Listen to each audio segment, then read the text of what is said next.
اگر علماء دیوبند قبر پرست ہوتے، اگر علماء دیوبند بدعتی ہوتے تو ہماری دادی، والد، دادا، پردادا سارے قبر پرست ہوتے میرے بھائی.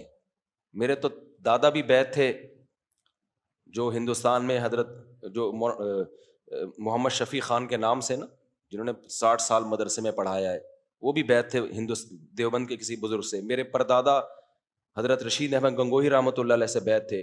تو ہم نے تو اپنے دادا پردادا سے جو دین ہمیں گھر میں ملا ہے اس میں نہ کنڈے ہیں، نہ تیجا ہے، نہ چالیسواں ہے، نہ قبر سے دعائیں مانگنا ہے.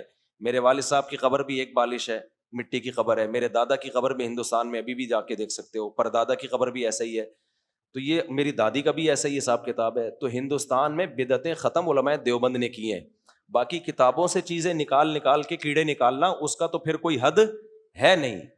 کسی سے کوئی غلطی ہوئی ہو تو اس غلطی کو لیا نہیں گیا ہے، اس غلطی کو اتنا ہی رکھا گیا ہے جتنی جس کی غلطی ہے.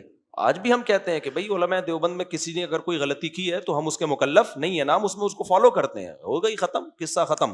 اب آپ اگر پوری امت کی غلطیاں کتابوں سے نکال کے کتاب چھاپ دو تو آپ کو ایسا لگے گا کہ یہ پوری امت کیا تھی؟ غلطی تھی.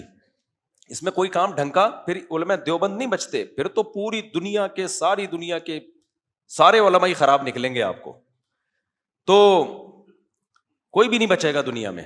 اور جو یہ غلطیاں نکال رہے ہوتے ہیں نا، وہ خود غلطیوں کی دیگ ہوتے ہیں پوری. ان کے اپنے اندر اتنی غلطیاں ہوتی ہیں کہ وہ اس کو آپ افورڈ ہی نہیں کر سکتے اگر ان کی غلطیاں کوئی بیان کرنے پر آ جائے.